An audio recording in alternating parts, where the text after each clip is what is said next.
வணக்கம். இன்றைக்கி இந்த வீடியோவில் விநாயகரோட ஸ்டென்சில் வச்சு எப்படி பெயிண்ட் பண்ணி அசம்பிள் பண்ணலான்னு பார்க்கலாம். ஸோ அதுக்கு சில்வர் கலர், பிளாக்கு 30 லைனா ப்ரஷ், நம்பர் 5 ஃப்ளாட் ப்ரஷ் எடுத்திருக்கேன். இந்த மாதிரி விநாயகரோட ஒரு ஸ்டென்சில் எடுத்துக்கலாம். அப்புறம் இந்த பெண்டன்ட்டு அண்ட் இயரிங்ஸ் ஆல்ரெடி பண்ணி பேக் பண்ணி எடுத்து வச்சுருக்கேன். இந்த மாதிரி ஒரு ஸ்பாஞ்ச் நமக்கு தேவைப்படும். ஃபஸ்ட்டு ஃபேபர் கேஸ்டில் கம்பெனியோட பிளாக் கலர் எடுத்து கொஞ்சமாக தண்ணி விட்டு நல்லா டைலூட் பண்ணிக்கலாம்.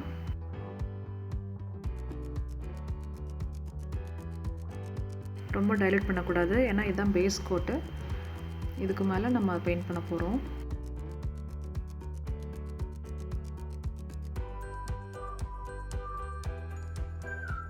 ஸோ எல்லா இடத்துலையுமே ஈவனாக நல்லா பெயிண்ட் பண்ணிக்கலாம்.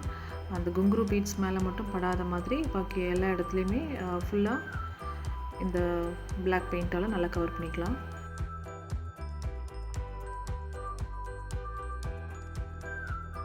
அந்த விநாயகரோட ஸ்டென்சில் வந்து எனக்கு ஒரு இன்விடேஷன்லேருந்து நான் எடுத்தேன். நீங்களும் இந்த மாதிரி ஏதாவது இன்விடேஷன்ஸ் நீங்கள் பார்த்தீங்கன்னா உங்களுக்கு இந்த மாதிரி கிடைக்கும். ஸோ அந்த மாதிரி ஏதாவது டிசைன்ஸ் அழகாக இருந்ததுன்னா நான் இந்த மாதிரி எடுத்து சேர்த்து வச்சுக்குவேன். அப்படி நான் நிறையா ஸ்டென்சில் எடுத்து வச்சுருக்கேன். அதில் இது ஒரு ஸ்டென்சில் தான் இன்றைக்கி யூஸ் பண்ணுறது.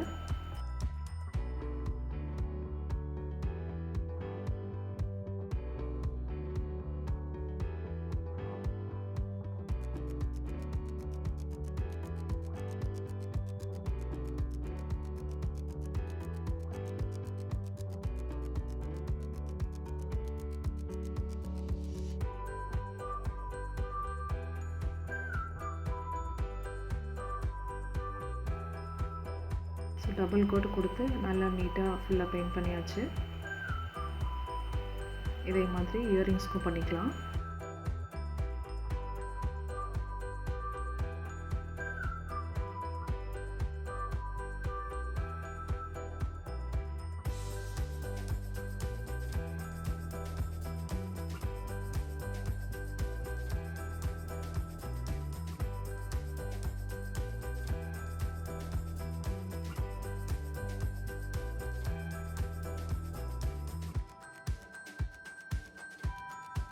இப்போ நான் வந்து சில்வர் பெயிண்ட் எடுத்துக்கிறேன். இப்போ இந்த ஸ்டென்சில் வந்து அந்த பெண்டன்ட்டில் கரெக்டாக சென்டரில் வர மாதிரி வச்சு பார்த்துக்கலாம். இப்போ அந்த ஸ்பாஞ்ச் எடுத்து இப்போது நல்லா பெயிண்டில் டிப் பண்ணி இன்னொரு இடத்துல வச்சு நல்லா இந்த மாதிரி ப்ரெஸ் பண்ணோம்னா நல்லா லோட் ஆகிடும்.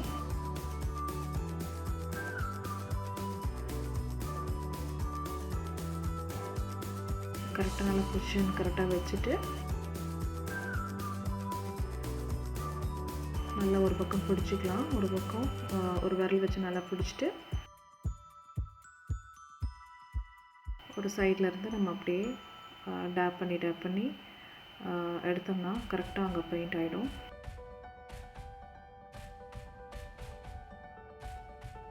நான் வந்து இப்போ இந்த வீடியோவில் 2 விதமான பெயிண்டிங் மெத்தட் காமிச்சிருப்பேன். ஒன்று வந்து ஸ்பாஞ்ச் யூஸ் பண்ணி பண்ணுறது, ஒன்று வந்து ஃப்ளாட் ப்ரஷ் யூஸ் பண்ணி பண்ணுறது. ஆனால் ஸ்பாஞ்ச் யூஸ் பண்ணி பெயிண்ட் பண்ணி வர அவுட்புட் தான் வந்து நல்லாயிருக்கும். ஸோ அதோட ஃபுல் டீட்டெயில்ஸ் நான் அந்த வீடியோவில் காமிச்சிருக்கேன். நம்ம ஃப்ளாட் ப்ரஷ் யூஸ் பண்ணால் என்ன மிஸ்டேக்ஸ் எல்லாம் வரும் அப்படிங்கிறதெல்லாம் காமிச்சிருக்கேன், நீங்கள் பாருங்கள். ஸோ இந்த மாதிரி ஸ்டென்சிலுக்கு அந்த ஸ்பாஞ்ச் யூஸ் பண்ணி பெயிண்ட் பண்ணுறது தான் பெஸ்ட் ஆப்ஷன்.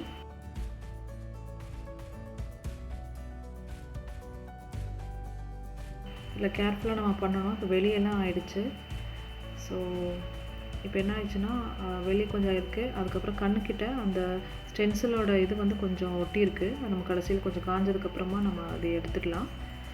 இப்போது அந்த சில்வர் கலரான இடத்துல நான் பிளாக் பெயிண்ட் அடித்து நான் அதை பிளாக் பண்ணிடுறேன். இப்போ இதே ஸ்டெப்பு நம்ம வந்து இயரிங்ஸ்க்கும் பண்ணலாம். இப்போ நான் என்ன பண்ணுறேன்னா இப்போது ஃப்ளாட் ப்ரஷ் யூஸ் பண்ணி பண்ணுறேன்.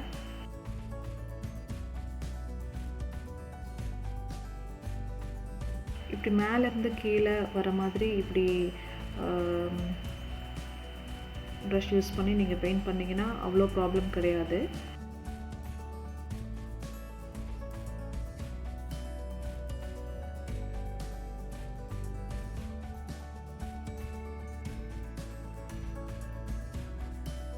இருந்தாலுமே இந்த மாதிரி ஃப்ளாட் ப்ரஷ் யூஸ் பண்ணி பண்ணுறதை நான் வந்து சஜஸ்ட் பண்ண மாட்டேன். ஏன்னா அதில் எவ்வளோ மிஸ்டேக்ஸ் வரும் அப்படிங்கிறத நீங்கள் நெக்ஸ்ட் இயரிங்கோட இதில் பண்ணும்போது உங்களுக்கு தெரியும். இப்போ இந்த இதில் நான் அப்படியே ஸ்ட்ரைட்டாக மேலேருந்து கீழே அப்படி மட்டும்தான் நான் செய்கிறேன். ஸோ அதனால் அவ்வளோ மிஸ்டேக்ஸ் இதில் வரல.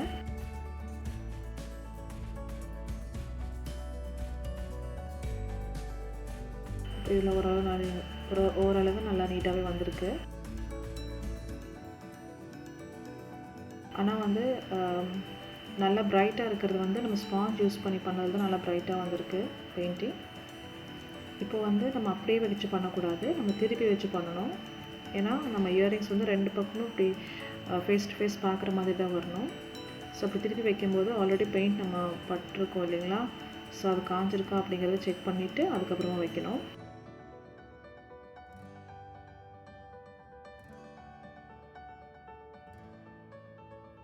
இப்போ நான் அதே சேம் ஃப்ளாட் ப்ரஷ் யூஸ் பண்ணி பண்ணுறேன். ஆனால் இந்த தடவை நான் பண்ணும்போது என்ன பண்ணுறேன்னா, நல்லா உள்ளே போகணுன்னு சொல்லிவிட்டு நான் ப்ரஷ்ஷு அந்த கேப்புக்கு உள்ளே விட்டுலாம் நான் பண்ணிடுறேன். ஸோ அப்படி பண்ணும்போது என்ன ஆகுதுன்னு பாருங்கள், அதை எடுத்து பார்க்கும்போது உங்களுக்கு தெரியும்.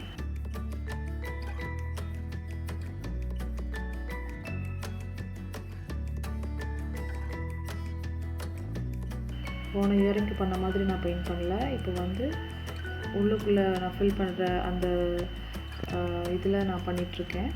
அப்படி பண்ணக்கூடாது ஆக்சுவலி.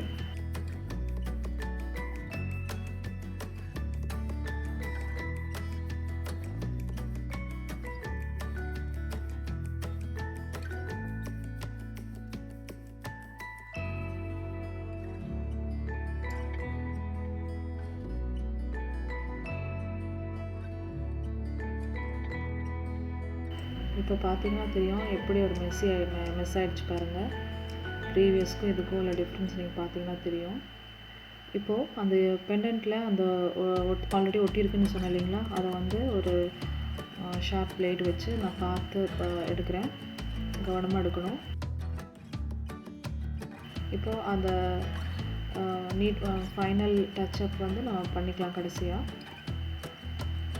ஸோ இப்போ நான் பிளாக் பெயிண்ட் எடுத்து அந்த ஸ்டென்சிலை வச்சு நான் பார்த்துட்டு கரெக்டாக எப்படி இருக்குது அப்படிங்கிறத பார்த்து நான் இப்போ வரைஞ்சிக்கிறேன்.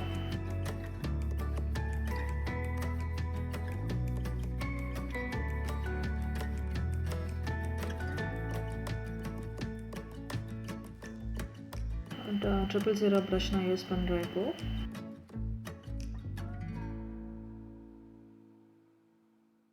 ஸோ இப்போ பார்த்தீங்கன்னா தெரியும் நிறையா மிஸ்டேக்ஸ் இருக்குது அந்த செகண்ட் இயரிங்ஸில். ஸோ அதை அப்படியே நான் ஃபுல்லாக இப்போ நான் கரெக்ட் பண்ண போகிறேன்.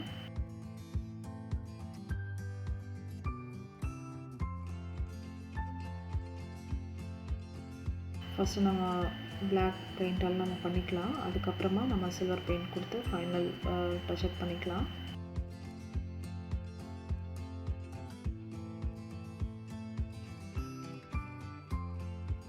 ஸோ அந்த ஸ்டென்சிலோட டிசைன் பார்த்து கரெக்டாக எப்படி வரணும் அப்படிங்கிறத பார்த்து நான் செய்கிறேன்.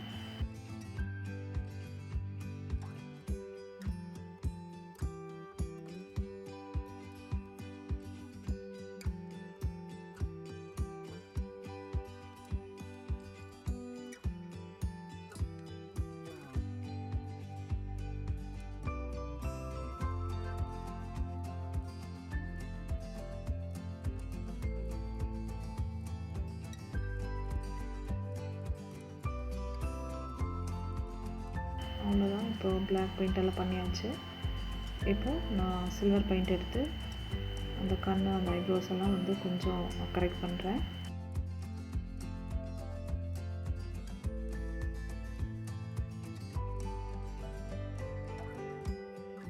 ஸோ இப்போ பெண்டன்ட் இயரிங்கை பார்த்தீங்கன்னா பெண்டன்ட்டில் இருக்கிறது நல்லா வந்திருக்கு. இப்போ குங்குரு பீட்ஸ் நம்ம பெயிண்ட் பண்ணிக்கலாம். கண்டிப்பாக 2 கோட்டிங்ஸ் கொடுக்கணும். லைட்டாக ஒரு ட்ராப் நான் தண்ணி ஆட் பண்ணி நான் நல்லா மிக்ஸ் பண்ணிவிட்டு நான் பெயிண்ட் பண்ணிக்கிறேன். ஃபஸ்ட்டு ஃப்ரண்ட்டில் மட்டும் பெயிண்ட் பண்ணிக்கலாம். ஒன்ஸ் அது காஞ்சதுக்கப்புறமா நம்ம பேக் சைட் பண்ணிக்கலாம். கண்டிப்பாக 2 கோட்டிங் கொடுக்கணும்.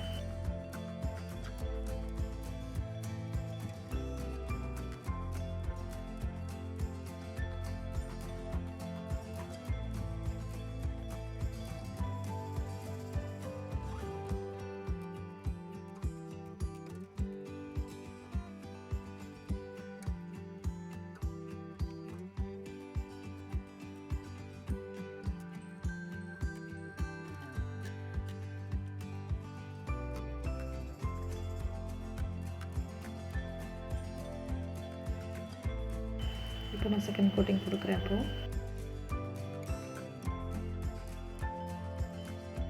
இப்போ இந்த இடம் நம்ம மறந்துடக்கூடாது. கண்டிப்பாக அந்த அடிப்பாகத்தை நம்ம பார்க்கணும். பெயிண்ட் அங்கே ஒழுங்காக ஆகலை அப்படின்னா பெயிண்ட் பண்ணிக்கணும். அவ்வளோதான், ஃபுல்லாக பெயிண்ட் பண்ணியாச்சு.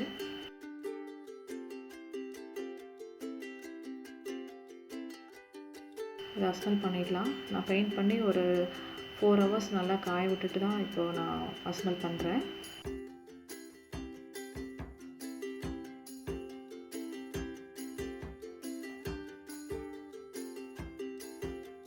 ஸோ ஃபஸ்ட்டு நம்ம அந்த ஸ்டட் பேஸில் நான் E7000 நான் எடுத்திருக்கேன். ஆக்சுவலி அந்த ஸ்டட் பேஸோட அந்த ஃபுல் ரவுண்டுமே கவர் பண்ணாமல் சென்டரில் மட்டும் நீங்கள் கம் வச்சுட்டு இப்படி ப்ரெஸ் பண்ணும்போது அந்த வெளி பக்கம் அந்த ஃபுல்லாக ஆகிடும். ஸோ இப்போ நம்ம பெண்டன்ட் பார்க்கலாம். நான் இப்போ ஒன்றும் பண்ணல, ஜஸ்ட்டு இது 2 mm திக்னஸ் உள்ள ஒரு பிளாக் கார்டு எடுத்திருக்கேன். ஜஸ்ட் உள்ள இன்சர்ட் பண்ணியாச்சு. இப்போ அட்ஜஸ்டிங் பீடு கொடுக்க போகிறேன். ஸோ ஒரு ஈஸியான வே என்னென்னா இந்த மாதிரி க்ராஸாக கட் பண்ணிவிட்டு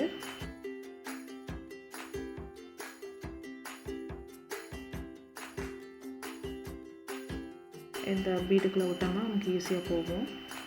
இது வந்து டெரகோட்டா பீடு, நான் பிளாக் கலரில் பெயிண்ட் பண்ணியிருக்கேன். ஜஸ்ட் அப்படியே ஒரே டைரெக்ஷனில் ட்விஸ்ட் பண்ணி எடுக்கும்போது வெளியே வரும். அப்புறம் ப்ளையர் வச்சு நம்ம பிடிச்சி எடுத்துக்கலாம்.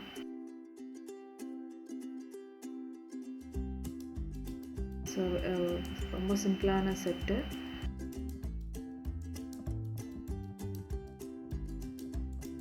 கடைசியில் நம்ம ஒரு நாட் போட்டு முடிச்சுக்கலாம். அங்கே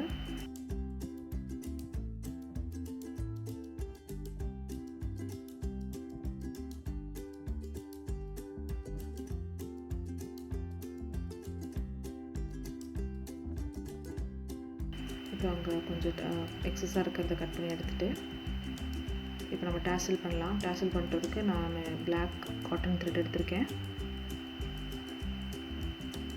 ஸோ என்ன லென்த்துக்கு வேணுமோ அந்தளவுக்கு ஒரு 20 to 30 டைம்ஸ் இந்த மாதிரி ரோல் பண்ணிக்கலாம்.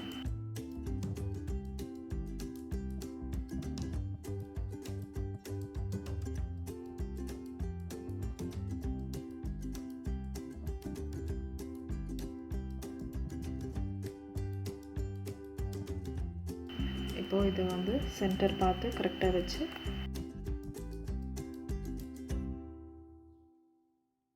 அந்த நாட்டு கவர் ஆகிற மாதிரி அந்த டாசில் இருக்கணும். இப்போ ரொம்ப லென்த்தாக இருக்கிற மாதிரி ஃபீல் ஆச்சு. அப்புறம் அந்த நாட்டும் கவர் ஆகலை. ஸோ அதனால் நான் என்ன பண்ணுறேன்னா அது இன்னும் ஒரு தடவை ஃபோல்ட் பண்ணி அதோட சென்டர் வச்சு இப்போ உள்ளே வச்சுக்கிறேன்.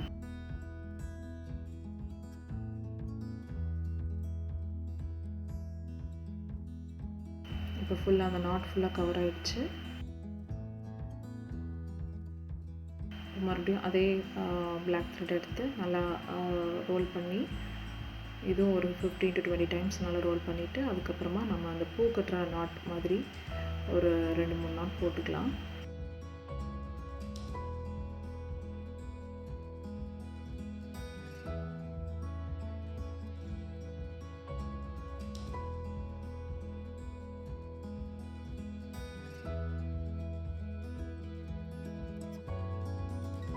அவ்வளோதான். இப்போ அந்த நாட் போட்டாச்சு.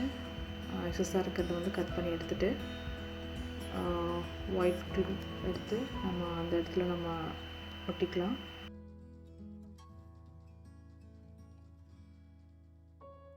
ஸோ அது பிரிஞ்சு வராது. இப்போ அந்த மடங்கி இருக்கிறதெல்லாம் வந்து நம்ம சிசர் வச்சு கட் பண்ணி எடுத்துக்கலாம்.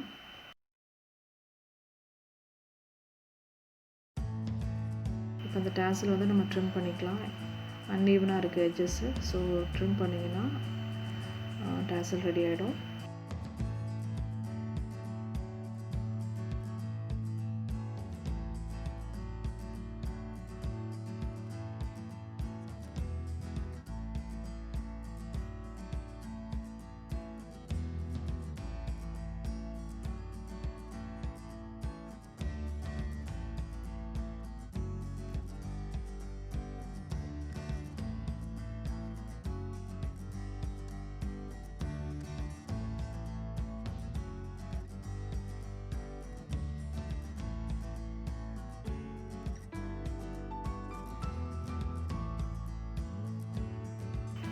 அவ்வளோதான். பெண்டன்ட் செட் ரெடி ஆகிடுச்சு. இந்த வீடியோ உங்களுக்கு பிடிச்சிருக்கும் நான் நம்புகிறேன். ஏதாவது ஃபீட்பேக் சொல்லணும்னு நினச்சிங்கன்னா கமெண்ட் பாக்ஸில் கமெண்ட் பண்ணுங்கள். தேங்க்யூ ஸோ மச் ஃபார் வாட்சிங். மீண்டும் ஒரு நல்ல வீடியோவில் நான் உங்களை சந்திக்கும் வரை நன்றி, வணக்கம்.